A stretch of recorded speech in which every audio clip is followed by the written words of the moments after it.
Conversaciones en profundidad. Universo al Día. Con Octavia Rivas y José Tomás Santamaría. Bueno, llegó la hora de la entrevista. Está mirando unos gráficos en la mesa con José Tomás. Nuestro próximo invitado, que voy a presentarlo como de oposición. ¿Por qué? Porque ayer se declaró formalmente oposición, pese a que estuvo en las primarias de Chile Vamos, enfrentando a su sobrino, Felipe Kast, y al quien es hoy presidente de la República, Sebastián Piñera. Hablamos de José Antonio Kast, es diputado, ex candidato presidencial y hoy líder del Partido Republicano. Muchas gracias y bienvenidos por visitar los estudios de Universo al Día. Muy buenos días, muchas gracias a ustedes. Y efectivamente suena muy duro lo que nosotros señalamos como Partido Republicano el día de ayer. ¿Cuál es la razón? ¿Por qué se transforman en un partido de oposición? Porque el gobierno tomó un itinerario constitucional que va en contra de los principios más básicos de lo que se planteó en la campaña electoral. Nosotros trabajamos intensamente en la segunda vuelta, cuidamos los votos de Sebastián Piñera hasta el último día, en la última mesa, para garantizar un triunfo y que no hubiera fraude electoral. Y eso fue en base a un programa de gobierno en el cual nosotros creíamos y defendimos. En el tiempo fueron ocurriendo ciertos hechos que fueron haciendo que el gobierno mismo nos declarara la ley del hielo, que en algún minuto la presidenta dijera que no le parecía lo que nosotros hacíamos. ¿Por qué? Porque insistíamos una vez más y otra vez que el gobierno tenía que volver a su programa original. ¿Qué fue pasando en el tiempo? La gente se fue distanciando del gobierno y pasamos del 55 al 30%, y eso no es porque esa gente haya pasado a la izquierda, sino que se fue desencantando, igual que nosotros, de las acciones del gobierno. No bajaron los impuestos, no achicaron el Estado, no combatieron el nepotismo, sacaron adelante leyes que iban contra la familia, se murieron personas en prisión fruto de enfermedades terminales, etcétera, etcétera. Pero ya la gota que rebalsó el vaso fue cuando el presidente, como una manera de pasar a la historia frente a una crisis de violencia que nadie imaginó en Chile, sale de su casa con los líderes de la centroderecha diciendo que va a entregar la Constitución y que va a llamar a una reforma constitucional vía Asamblea Constituyente.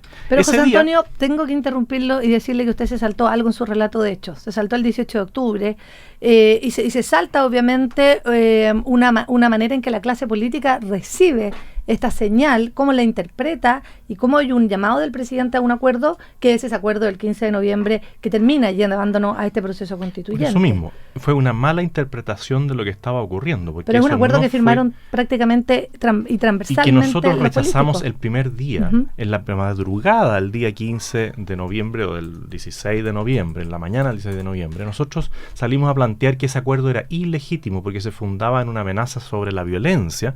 Es como que yo obligar a alguien a firmar un contrato apuntándole una pistola en la cabeza. Y ese acuerdo se gesta luego de que el presidente, en un discurso a la nación, no es capaz de decir que va a controlar el orden público y le endosa la responsabilidad al Congreso de llegar a un acuerdo por la paz. Paz que aún no llega, paz que algunos dicen que está ahí a la vista de todo el mundo, y hemos visto en los últimos días cómo en Viña del Mar se destruye parte importante de la ciudad, cómo en este superlunes se queman buses del transporte público, se detiene la locomoción colectiva, se suspenden los viajes, se vandalizan situaciones en Estación Central, en varias regiones del país, y hay algunos que todavía dicen que están por el apruebo. Pero José Antonio, usted habla de las movilizaciones violentas, pero también en octubre hubo movilizaciones pacíficas y las más masivas, digamos, la del 1.000.000 de personas, digamos, si bien se tomaron las calles, digamos, es mucha gente que salió a la calle a manifestar que no estaba contento, que tenía demandas, que no estaba contento con lo que estaba ocurriendo en el país. Y lo que revelan las encuestas, al menos, que es el instrumento que tenemos, es que hay una amplia mayoría que está de acuerdo con avanzar en una nueva constitución. Bueno, primero sobre el 65%. Bueno, encuestas que se realizan en un estado de crisis y en un estado de conmoción de la ciudadanía, muy importante. Cuando nosotros vemos que una persona que va a entregar un volante, que va a mover una bandera o que solo manifiesta su intención de votar rechazo, es agredido violentamente por grupos ideologizados, por las barras bravas, por los anarcos, bueno, mucha gente que guarda silencio. Ahí hay una espiral de silencio que se da en estas situaciones. Encuestas que se equivocaron en la presidencial, cuando a mí, por ejemplo, me decían que yo iba a sacar un 2% y saqué un 8%, y que Sebastián Piñera iba a sacar un 48% y sacó un 36%, un fracaso electoral. Encuestas que ya dejaron de medir, como la CADEM, el tema del apruebo y del rechazo, porque curiosamente estábamos 90-10 y después empezamos a estar 70-30.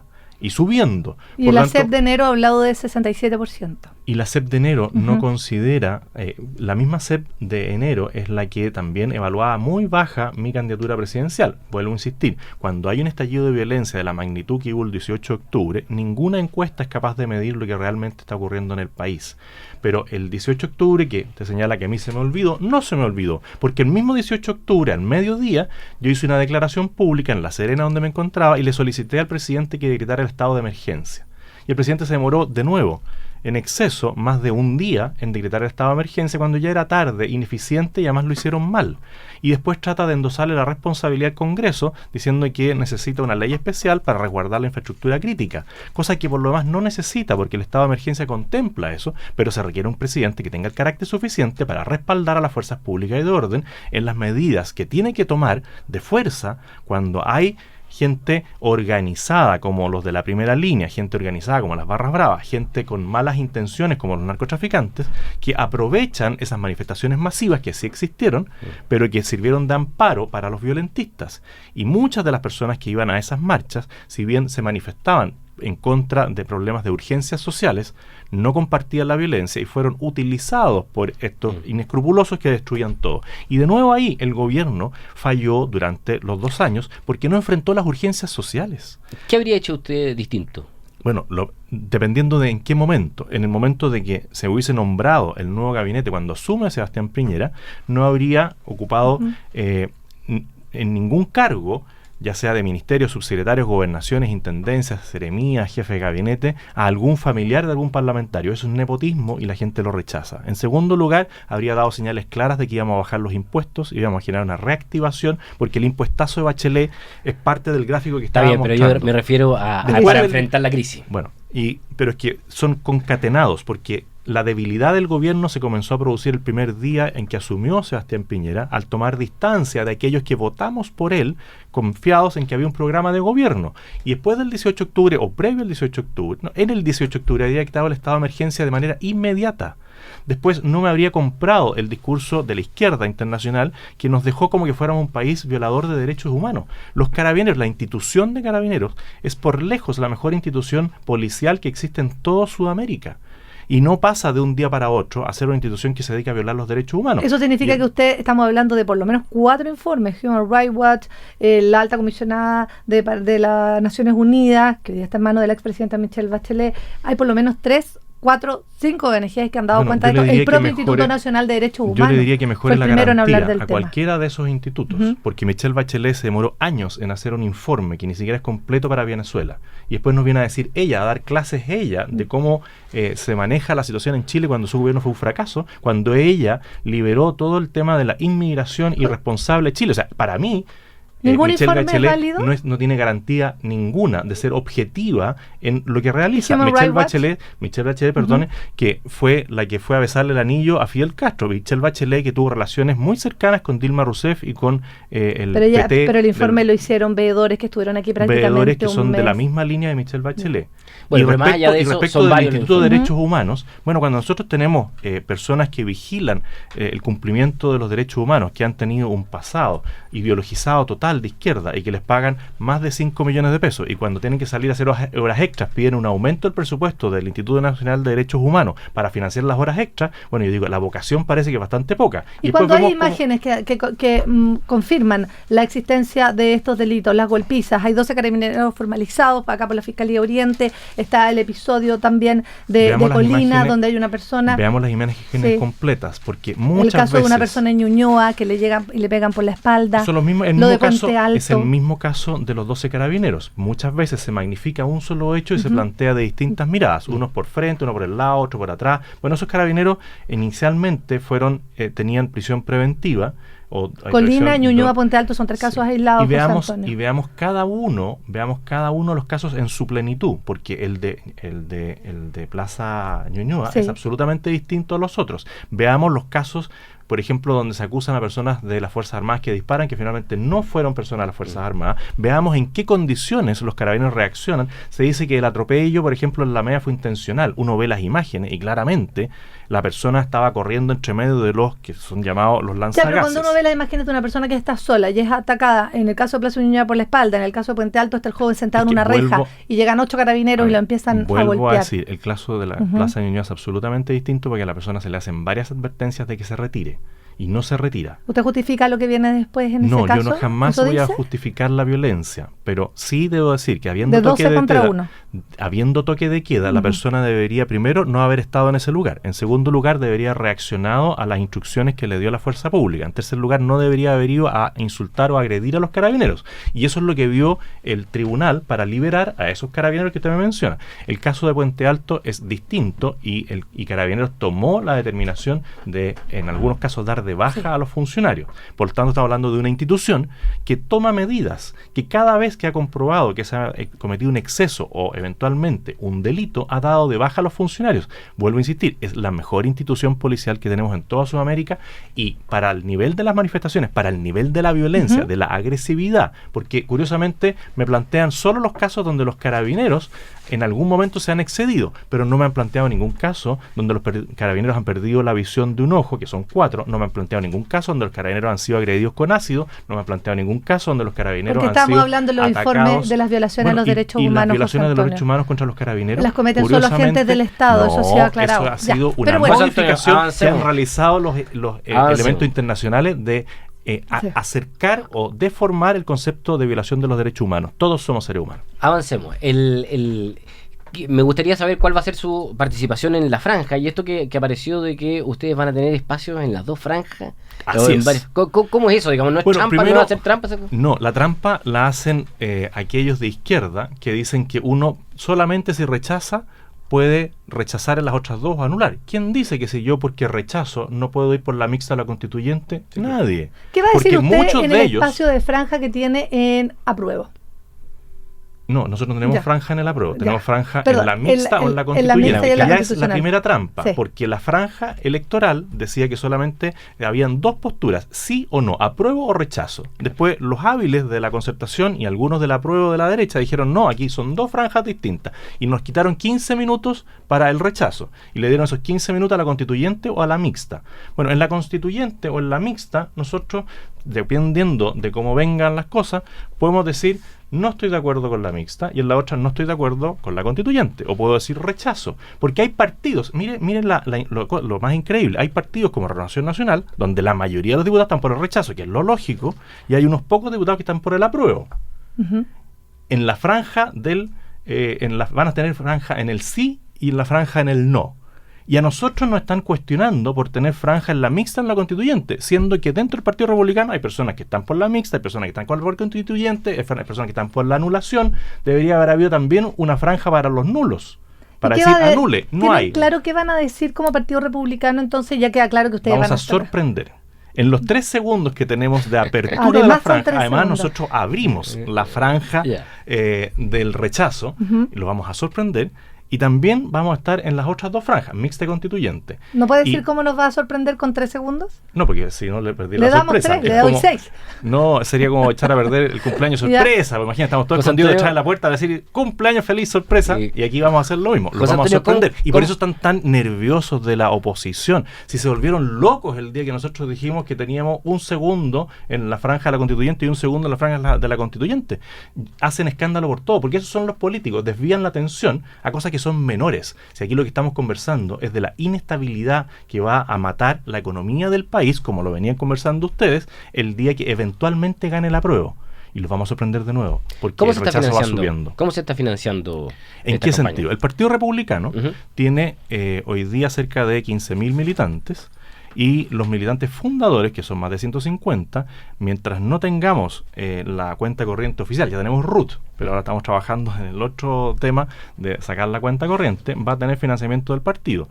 Y mientras tanto, los fundadores, los 150, hemos financiado las acciones que corresponden a un partido. Después, yo siempre he reconocido que yo tengo recursos propios, y muchas de las cosas que yo hago, las hago con recursos propios.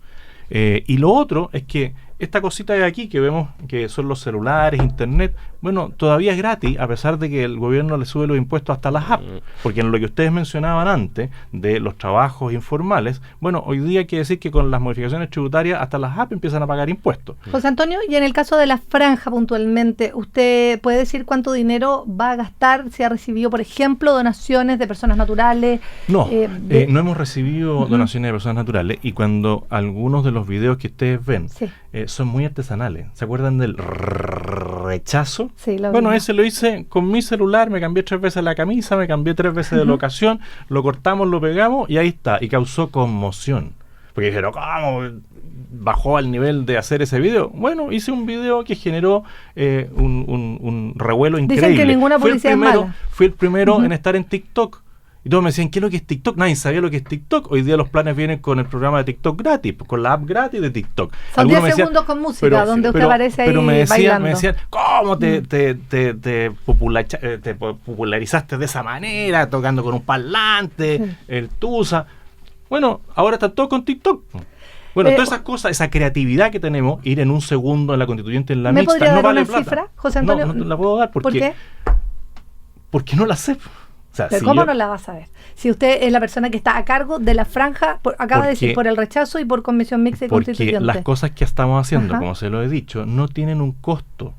O sea, si yo hago un video... Pero tiene un presupuesto al menos entonces para elaborar la franja. Porque el tema del financiamiento, el CERVEL ha dicho que no puede justamente fiscalizarlo. Y es el tema que más puede desequilibrar. Por eso es tan importante en términos de los recursos que yo se le voy a tienen. contar. Por eso es tan importante la transparencia y le insisto en el tema. Sí, yo en eso no tengo problema. Y le puedo decir que nosotros tenemos... Y por eso digo que los fundadores han financiado el partido. Que nosotros los temas de capacitación lo hacemos a través de ONGs que dan capacitación. Pero sí le quiero decir que...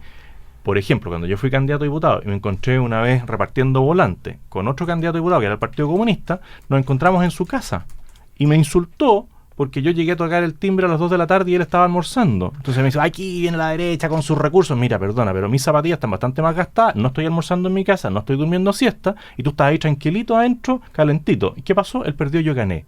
Porque esto también tiene mucha motivación y mucha mística. Nosotros en la campaña presidencial, que estamos menos que cualquiera otro, no tuvimos brigadistas pagados nunca, eran todos voluntarios. ¿Se puede comprometer a contarnos entonces al final de este proceso cuánta plata gastó en la franja y cómo la obtuvo y quién le donó? Ni un problema.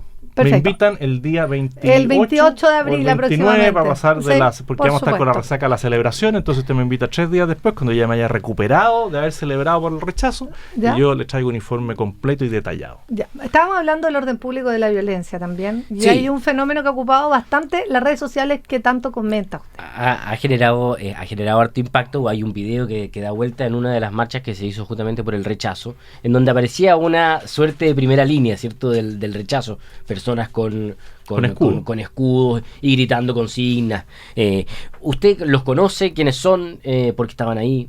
¿Si los aprueba yo o no? Estuve en la marcha del sábado y quiero una vez más felicitar a las personas que han tenido la perseverancia, la constancia de abrir el espacio para ganar las calles nuevamente, porque era como dominio de la izquierda. ¿Qué le sucede a las personas de derecha o a las personas del apruebo, que tienen mucho sentido común, que marchan por las calles? Son agredidos y les lanzan, como les lanzaron este sábado, cloro, les lanzan objetos contundentes, y ellos mismos fueron dándose cuenta de que la izquierda es tan violenta que no permite que alguien circule con una bandera que diga rechazo por la calle, porque lo agreden inmediatamente. Entonces las mismas personas que organizaron la marcha seguramente le han solicitado a otros que les den protección, y esos, primera línea ahí, no han vandalizado ningún establecimiento público, privado, no han destruido nada, solamente le dan protección a las personas que van en esa marcha para que puedan circular. Yo no comparto que alguien se cubra el rostro. Entiendo, como digo en un periódico de hoy día, que alguien tenga temor a que la izquierda tome represalias si identifica a alguien. No comparto la actitud de Sebastián Izquierdo, que es uno de los grupos que está ahí. Yo no conozco al grupo, pero sí conozco a Sebastián Izquierdo y no comparto su manera de hacer política. Nunca la he compartido después de que él pasó a esa posición dura de enfrentarse con otros que piensan distinto. Yo no soy de enfrentamiento físico, pero yo soy de enfrentamiento de pensamiento. Si a usted le ocurriera algo, ¿le gustaría ser defendido por este grupo? O sea, primero espero que no me ocurra nada, sí, claro, y que prime la razón y no la pasión. Y claramente, si uno es agredido, golpeado, como fui yo en la Universidad de Iquique, porque si hay alguien que puede decir que sí fue agredido por una turba violentamente y que podría haber terminado mal, fui yo. Bueno, me habría encantado que hubiesen existido algunas personas que me hubiesen defendido. Pero, por ejemplo, en la próxima marcha, ¿usted va a tomar precauciones para que no aparezca esta especie de primera línea del rechazo o no le incomoda que esté? Primero, yo porque no, la imagen es violenta. ¿Y las imágenes de la Plaza Italia? Estamos hablando de esta, por supuesto, Sí, que también es violento. Y la violencia de ningún Sí, pero es lado. que cuando uno solo menciona una y no la otra, y aquí la imagen que uno puede ver de un escudo puede no gustarle, pero muéstrenme un hecho violento que hayan organizado ellos en contra de un inmueble, de una persona. Bueno, yo no lo vi. Yo no lo vi y veo miles de ejemplos de vandalización del espacio público, de ataque a carabineros, de falta de respeto a las personas en la Plaza Italia. Yo desafío a cualquiera de ustedes a ir a la Plaza Italia con una bandera del rechazo un día viernes. Los invito, yo no voy a ir, yo voy a estar con un dron mirando cómo les va. No confundamos las cosas, estamos totalmente de acuerdo en que la violencia de ningún lado es buena y justamente por eso bueno, le aquí yo no vi decíamos violencia y por eso me llama la atención, porque yo no justifico la violencia, nunca la he justificado. Nunca he levantado la voz de manera impropia a nadie y pretendo no hacerlo porque el que se enoja pierde. Es verdad. Bien. Dicen que el que se pica pierde también. También. Sí. Muchas gracias. Menos mal aquí no se picó nadie. No, pues esta es una conversación. Y la idea es justamente poder compartir su mirada con nuestros auditores también y hacer algunas precisiones sobre su dicho. Muchísimas gracias, José Antonio Cast. ¿Lo esperamos entonces? El 28, 29 o 30, dependiendo el nivel de la fiesta que ahí tengamos. nos cuenta cuánto gastó. Dice que va a celebrar 3 días. Que tenga una excelente jornada. Va a ser como bautizo, matrimonio, campo. Eso dice usted. Oiga, y que tenga una buena semana también. Muchas gracias, igual a ustedes.